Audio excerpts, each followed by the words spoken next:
Hi there, I'm Sue Stockdale and welcome to the Access to Inspiration podcast. Our aim is to provide you with inspiration through conversation.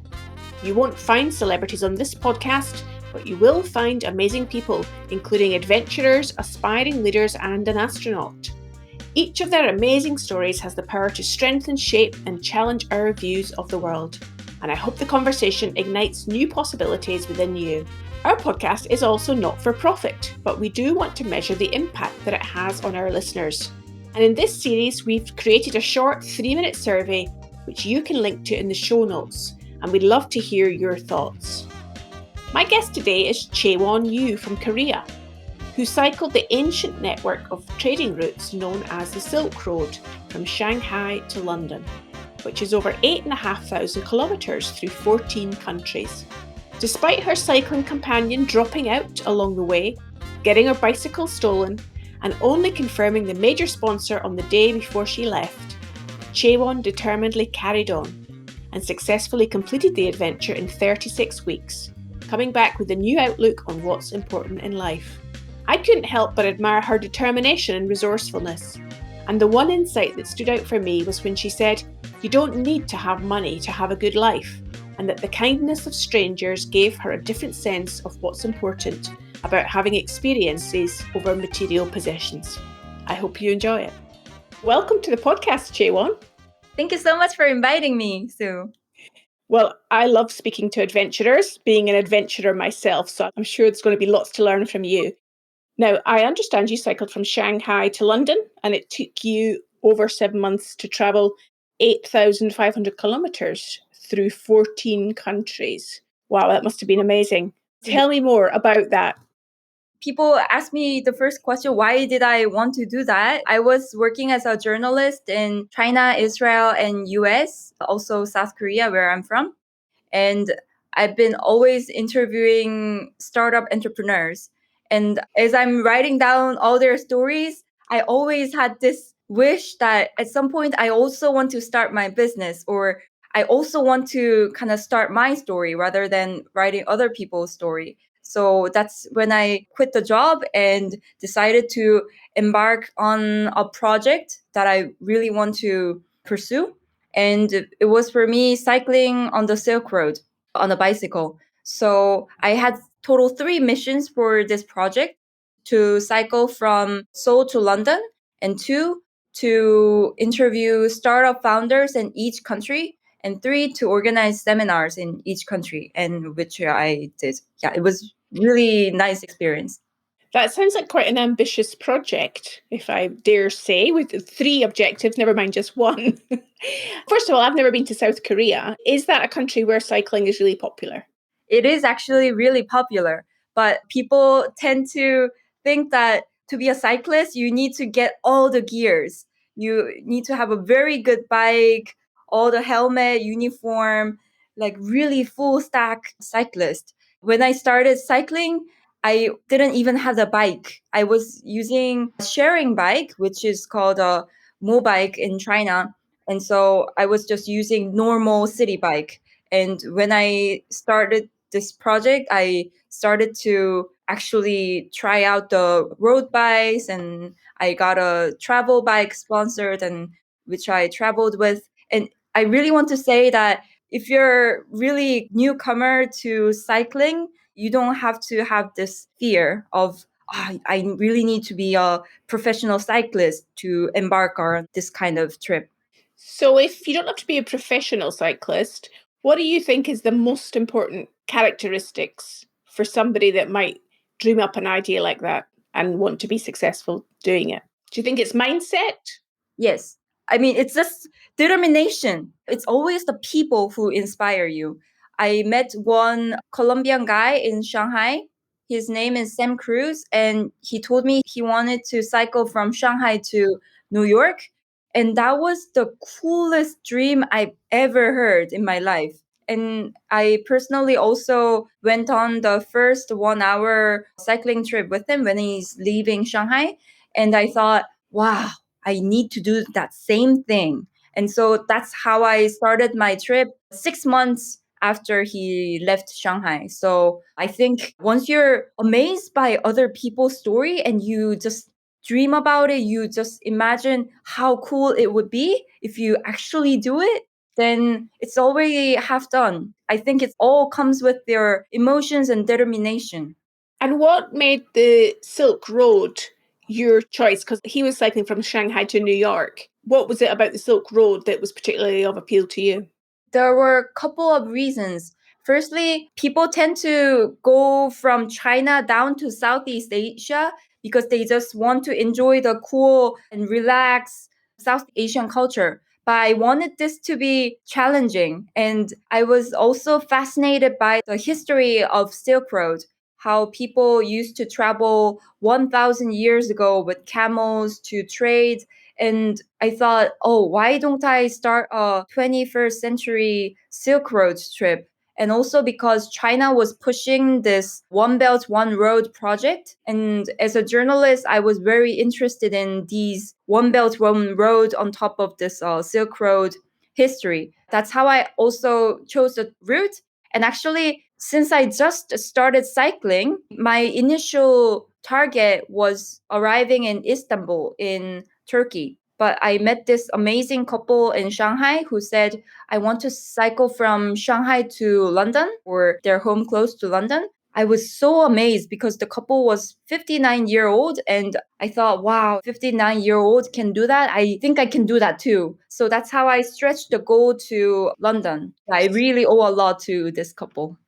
It sounds like you're adopting an agile approach to your adventures. You know, people these days in business, and I'm sure you're speaking about that in the tech world all the time, is that whole agility and adapting to what comes up is so important. It sounds like that's what you were doing with your project as well. Wow, thank you. I never put on that perspective, but thanks for mentioning that. And in terms of thinking about highlights along the way, challenges you faced, the theme for this series, Chaewon, is curiosity. And I'm wondering what piqued your curiosity along the way on your adventure. Just by observing how different the countries are, when I just cross the border, the people, culture, food culture changes, also the language, that was already very amazing. And actually, I was very surprised by Turkey because as a South Korean, we always remind ourselves that we're kind of victim of history. We were invaded in our history, I think, more than 500 times, but we never invaded other country. And we also had a sad history being colonized by Japan. So we always thought like we had a very sad history. Now we want to really develop to be a developed country. And actually, not many countries know about South Korea, but I thought Turkish people are really interested in South Korea because they sent a lot of men to Korean War back in 1950. So I was listening to these Turkish people saying, oh, my grandfather lost his leg or lost his arm, or they tell very recent relative or family member taking part in this war. And I was deeply touched by their stories and I felt sort of responsibility also. Oh, what can I give it back? Now as a new generation looking back this history. So it was a very new realization. I thought there's only I should give them information about South Korea, but there were also information flowing to me what I should realize. So it sounds like you're already utilizing your curiosity in wanting to give back and understand other countries and the way that those countries have had an impact on your country. As you were traveling along, and I'm imagining that as you crossed over a border and entered a new country, there you were saying you were from South Korea. Did people know even where South Korea was? How familiar were the countries and the people that you met with South Korea? Or were you educating them along the way? To tell the truth, I think French people in general don't know about South Korea. And that's why from France, I think it was second city or third city, I started doing a presentation about South Korea, our food, clothing, housing culture, and also a little bit of the history and what South Korea is popular for. But other countries in general, they were very much well informed about South Korea, South Korean firms, K-pop, and Korean movies. So we always had a very deep conversation also about South and North Korea relationship. So there's a little bit of education along the way as well. Yes. Were you traveling on your own for the entire trip, or were you doing it with other people? So I started with my Chinese friend, Jianan, and after 4 months, he left the trip. So I cycled by myself the later 4 months. And at that point, when he decided not to continue on, I imagine that that's the sort of moment that you could have easily given up as well. What within you helped you to keep going? Actually, he left without a word. So basically, we had a lot of arguments, and he didn't even cycle with me in a way because I was like a early bird. I would get to the destination by 12 p.m. because I was having sunstroke in the afternoon. So I had to arrive in the destination by 12. But Janan didn't want it to get up early, so he would just get to the destination by 6 p.m. and we would meet every night just like that. And one day I sent him my location, but he said he wants to pursue other route. And he said, don't wait for me. And then he blocked all my contacts. So it was all of a sudden, it was a very big surprise that he left the trip. And it took me 2 weeks to realize that he really left. He actually left the trip. And so it made me even stronger. It was more like a survival mode now. And people were now much more taking care of me, knowing that I'm the only woman doing this trip. And for other people, for example, I had 14 sponsors for the trip. And that's also the reason why I couldn't give up. I told them I want to complete this trip and it doesn't matter he left because I'm going to continue until the end. And it always kept me going. I always had a very strong sense of responsibility about this. You're reminding me of an earlier guest we had on the podcast who'd hiked on the Appalachian Trail in America. And when she said that one of the bits of research was the thing that distinguished people that were successful doing that hike versus those that weren't was the amount of people they told. And that I think there is something about giving out that sense of support. And when people are relying on you and you've made a commitment, it really does increase your desire to finish it, doesn't it? That's true. That's true. And I was actually very touched because I had sent my travel plan to many of my friends in Shanghai, like 20 friends or more. And they all, of course, refused. I told them I can support you financially for equipment. I can support you everything. Would you like to go with me? Because I found all the sponsors. But still, they didn't want to go. And later, when I actually made it to London, they wrote me private messages. They said, I thought you would never make it. Then I was really surprised. Of course, I didn't know I would make it, but I just like go for it. And so that was also very touching. Well, it just goes to show what determination can do when you put your mind to something. True. What countries did you enjoy the most cycling through? I enjoyed 4 countries. So first, France, Turkey, Greece, and Georgia. Always it's the food wise and the people wise and the nature. How were you, or who were you staying with? How were you camping each night along the way? Because I imagine you have to either know a lot of people or have a lot of money to be able to pay for your accommodation. How did it work? Basically, I feel a little bit shy to say I only camped one day because one thing about Jianan was that he hated the idea of camping. And he always told me that we need to have a very good rest over the night so that we could fully cycle tomorrow. So that's why we stayed in mostly hotels in China and Kazakhstan. And then from Azerbaijan, I used websites like Couchsurfing or Warm Showers to find hosts. And also, there are some moments that there is no hotel in the region, like Kazakhstan, but still there's snakes on the road, so you cannot really tent there. Then I would actually knock the door and show in a Google Translate, I can give you this sum of money. Would you let me stay in your house overnight? And yeah, locals would invite us. The conversation continues in a few seconds after this. If you are a busy person and probably always feeling behind, then you may be wondering how you can get more done in less time. One solution is working with a virtual assistant. They can help with social media, graphic design, customer service, copywriting, digital marketing, and many more tasks. iWorker is a social enterprise that connects you to talented remote workers from countries in crisis. Most of their team come from Venezuela, a country facing dire economic circumstances. By hiring from iWorker, like we do, you'll get back some time for yourself and help to change a life. Find out more by listening to episode 20, where I spoke to co-founder John Miles. Or you can look at their website, iworker.co, to find out more. Now back to the podcast. I think you're sounding very entrepreneurial already with the way you found the accommodation. And one of the things you touched on there, Chaewon, was about having the money to do it, having the sponsorship behind you.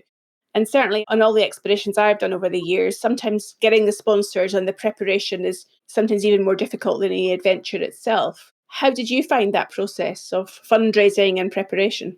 Basically, about fundraising, I had plan A to E to have my expectations. So since I was journalist and I had a lot of connections to Chinese top companies, my plan A was to get sponsored by Chinese companies, and then B, Korean companies, then C, crowdfunding, then D, with my money. So I kind of set my deadlines for going to the plan B and C and so on. And plan A didn't work out. I sent to Alibaba, Tencent, TD, all the C levels, but they didn't even reply. It was very tough.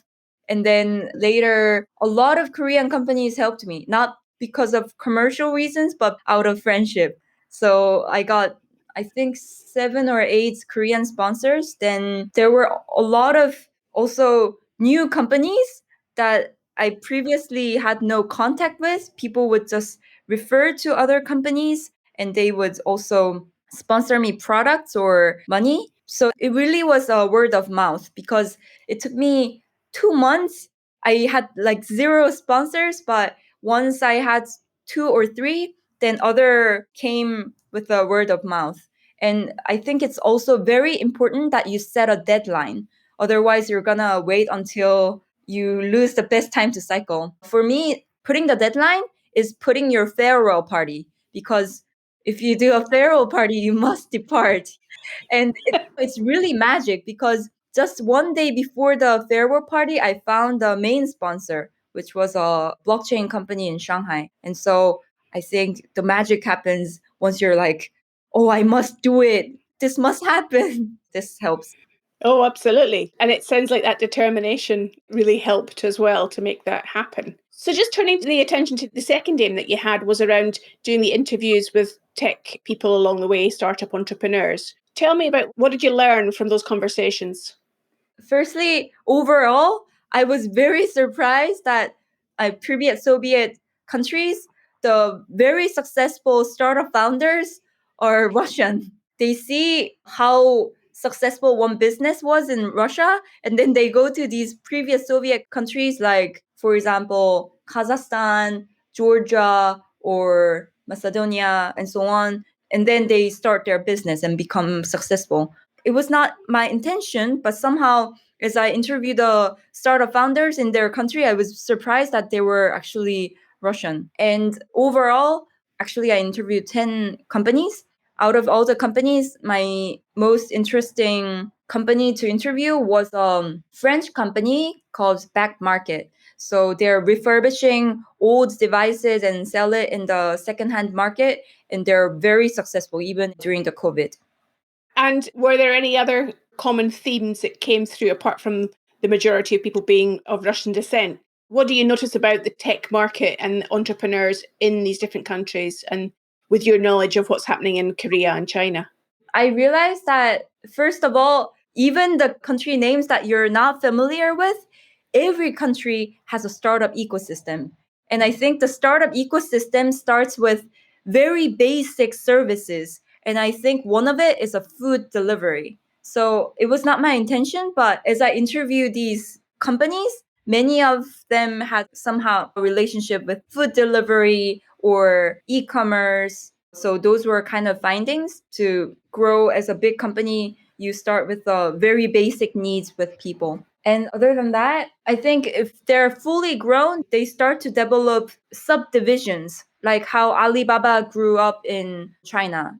Alibaba Group now not only does e-commerce, but they do cloud, so many different other services. And just like that, one very big company in Kazakhstan, they also started very different divisions of service. So I could observe that after they grow up from their very basic food delivery or e-commerce model, then they kind of branch out to different areas and get much more bigger as a group. So that was interesting to observe. And also with your interest in the Silk Road itself, the China One Belt, One Road initiative, did you get any insights about that along the way? I really hope to get insights about One Belt, One Road, but I guess since China is pushing the infrastructure investment in these countries, which does not really lead to startup investment, it was difficult to get insights about One Belt, One Road, how it's going. People usually didn't know what's going on with One Belt Road project, or they haven't heard about it, or they had no real connection with China. So I was actually surprised. Only the connection with China I found was that China's shared bike, the bike I mentioned, Mobike, was in different countries in Europe, which I was very surprised. And also Alipay and Chinese phones very widely used in general in Europe. So now it sounds like you've got an even more global perspective of tech startup ecosystems in different countries. You've got first-hand experience of these different countries. What are you now doing? Now I'm working as a marketing manager at a Berlin startup Weave. Actually, this week is my last week in this internship, and then I'm going to Korea 1 month to have a rest, and then I'm moving to St. Petersburg in Russia. And I think there as well, I'll be working in a Russian startup. Do you think of yourself now as a global citizen, Chaewon, or you still feel yourself as being South Korean? I really do feel that I'm Korean. I mean, I was brought up in Korea from kindergarten to university, and I love writing, and I can only write in Korean. I was very surprised that when I write a letter, if I write it English and Korean, the conclusion totally changes.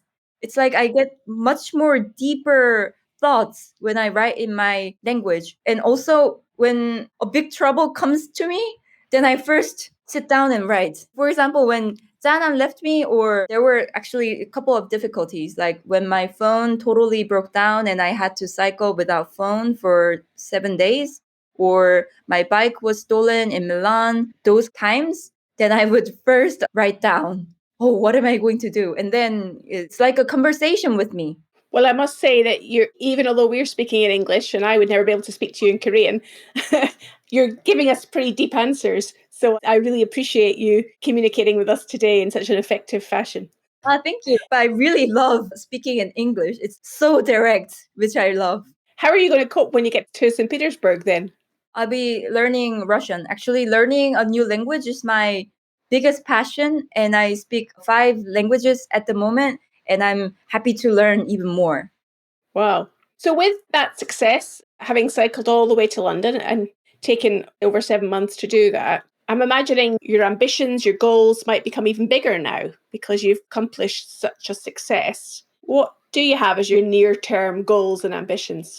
Actually, I think my life got simpler as I moved to Europe, because I think I really had the best career in China, because I was almost only Korean journalist working in Chinese media company in English. That made my position really special, and all the people somehow knew me. All the big corporates from Korea contact me because they think I'm an insider, and I wrote a book about China, which became a bestseller in Korea. So I still do a lot of public speaking about how to start business in China.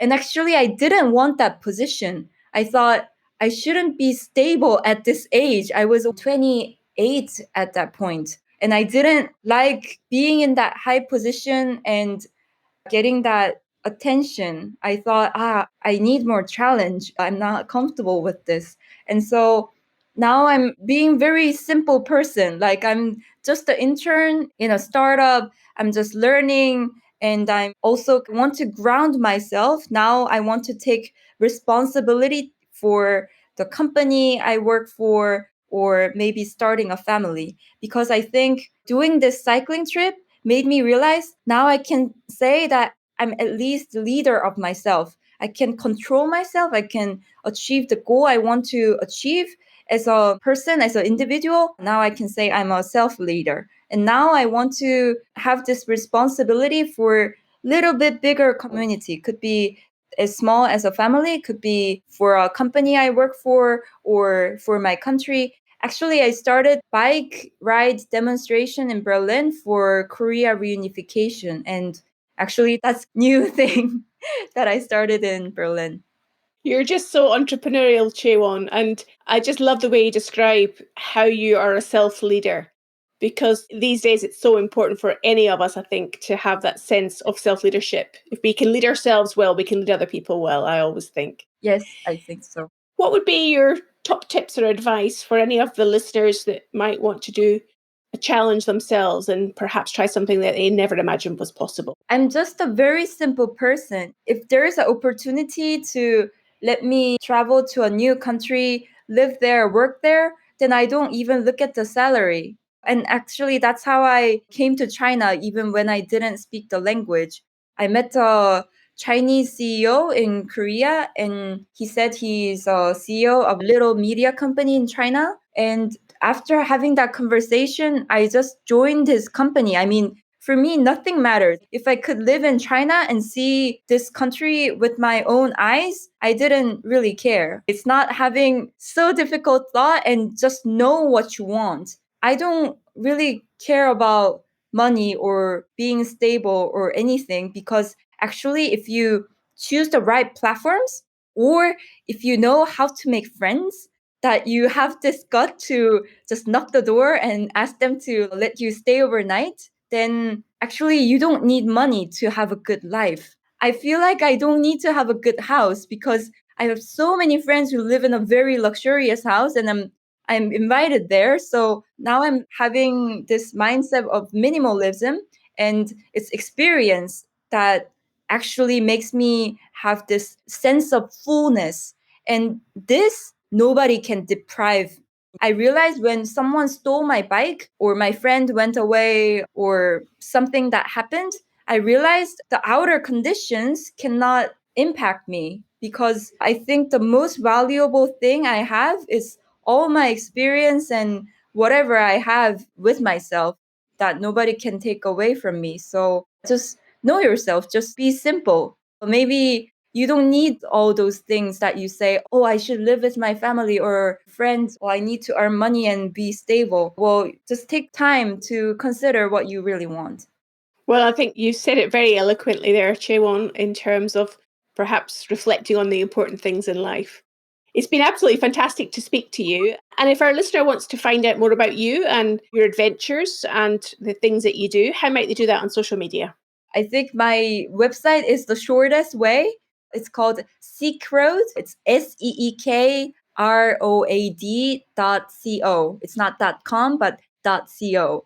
And there you'll find many other social medias, but basically my email or my Instagram bar is Eva Yoo, EVAYOO, and then ARE. So it's like Eva UR. Fantastic. It's been, again, brilliant to speak to you today. I wish you all the best in your next adventure in St. Petersburg and good luck with any future adventures. Sue, it's been a pleasure, and thank you for throwing these questions. I very much enjoyed it. Thank you for giving me this opportunity to talk to bigger audience. I very much enjoyed this conversation. Thank you. Thank you, Chaewon. Wow, what an adventure Chaewon shared with us. I can't imagine suddenly realizing that you're on your own midway through an adventure, and that she just continued on despite this setback. I wonder what it caused you to reflect on as you listened. Remember, you'll find transcriptions of this and all the other episodes on the website accesstoinspiration.org. And you can go to the bottom of the homepage and sign up for the newsletter to keep up to date on everything that's happening with us. You'll also find us on social media: LinkedIn, Instagram, Facebook, and Twitter. And remember, before you go, take a minute to complete our impact survey or leave us a voice note about the effect that this podcast has had on you. Details will be in the show notes. Our final episode in this series on curiosity next time is another conversation with an adventurer, Mick Dawson.